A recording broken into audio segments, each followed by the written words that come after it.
ആഹാരമില്ലെങ്കിൽ പിന്നെ ആഹാരമില്ല. അങ്ങനെയാണോ? ചോറ് തന്നെ വേണോ? 2 മുട്ടയും 1 ഗ്ലാസ് പാലും പോരെ? 2 മുട്ടയും 1 ഗ്ലാസ് പാലും ഉണ്ടാക്കുന്ന ഒരു പോഷകാംശം നമ്മുടെ വീട്ടുമുറ്റത്ത് കോഴിമുട്ട ഇടുന്നുണ്ട്. നമ്മുടെ എരുത്തിൽ ഒരു പശു നിൽപ്പുണ്ട്. അങ്ങനെ നിങ്ങൾ സങ്കല്പിക്കൂ. ആഹാരമില്ല, അരി ആഹാരമില്ലാതെ തീർച്ചയായിട്ടും ഒന്നാന്തരമായി ഒരു 2 കോഴിമുട്ടയും 1 ഗ്ലാസ് പാലും ഒരു കോഴിയെ നമ്മൾ കറിയും കൂടി വെച്ചാൽ സുഖമായിട്ട് കഴിഞ്ഞൂടെ? നമ്മുടെ സ്വന്തം സമ്പാദ്യമല്ലേ?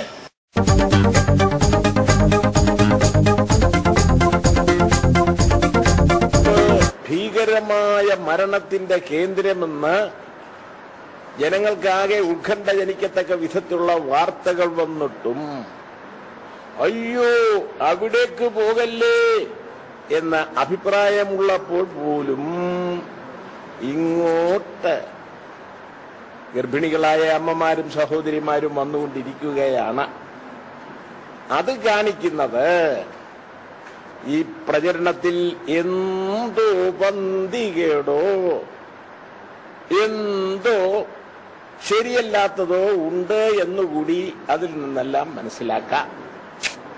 നിങ്ങൾ ശ്രദ്ധാപൂർവം മനസ്സിലാക്കാൻ ശ്രമിക്കുന്നതോ അല്ലെങ്കിൽ ഇവിടെ ഇരുന്ന് തന്നെയുള്ള സൂപ്രണ്ടുമാരോ മറ്റു വിദ്വാൻമാരോ വാർത്തകൾ നിങ്ങൾക്ക് ചോർത്തി തരുന്നതോ ഒക്കെ ആയിട്ടുള്ള പണിയും ഈ പൊതുമേഖലാ സ്ഥാപനമായ ആശുപത്രിയിൽ നടക്കുന്നുണ്ട്.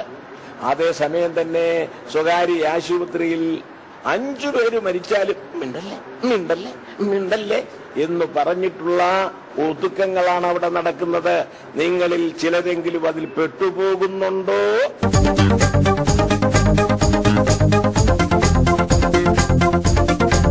നമ്മളെന്തോ ഒരു വണ്ടർലാൻഡ് താമസിക്കുകയാണ്. വെറുതെ എത്തിയതല്ലേ ഇവിടെ. കുറെ രാഹുലീശ്വരന്മാര് തലമുടിയൊക്കെ നീട്ടി മറ്റേ പണിയും ചെയ്തതിനു ശേഷം ഇവിടെ വന്ന് ഈ പണി ചെയ്യുന്നതുകൊണ്ടാണോ? എന്നെ എന്ത് വേണമെങ്കിലും വിളിച്ചു, എനിക്കൊരു പ്രശ്നമില്ല. ഈ മന്ത്രിസ്ഥാനം വലിയ കാര്യമാണെന്ന് ഞങ്ങളാരും ധരിച്ചിട്ടില്ല കേട്ടോ. പിന്നെ ഇയാളൊന്നും വിചാരിച്ചാൽ എന്നെ മന്ത്രിസ്ഥാനം മാറ്റാനൊന്നും കഴിയില്ല കേട്ടോ. അത് ഞങ്ങളുടെ പാർട്ടി വിചാരിക്കണം. ഇടയ്ക്കിടയ്ക്ക് ഇങ്ങനെ വന്നിട്ട് മന്ത്രി മാറണം എന്ന് പറയാം. അതിനൊക്കെ എളുപ്പം തന്ത്രി മാറുന്നതല്ലേ? മന്ത്രി മാറുന്നതൊക്കെ എളുപ്പം. കാരണം മന്ത്രി മാറുന്ന പാർട്ടി തീരുമാനിക്കും. തന്ത്രി സ്വയം തീരുമാനിച്ചത് ഏടങ്ങ് പോവാം. ആഴ്വാഞ്ചേരി തമ്പുരാൻ ഈയിടെ എന്നെ ഒന്ന് പേടിപ്പിക്കുന്നുണ്ടായിരുന്നു. അവിടെ കണ്ട് അല്ലേ? ആഴ്വാഞ്ചേരി തമ്പ്രാക്കളിലുണ്ട്, അയ്യൻപുലയിലുണ്ട്, ആദിത്യനിലുണ്ട്, അവനിയിലുണ്ട്, അതിന് ബഹിസ്ഫുരുണ്ട്, എല്ലാവരിലും ഉണ്ട് ഒരുപോലെ. അല്ലാതെ ആഴ്വാഞ്ചേരി തമ്പുരാനാണ് 2 മറ്റേത് അധികമൊന്നുമില്ല. എല്ലാവർക്കും ഉള്ളതേ ഉള്ളൂ കേട്ടോ.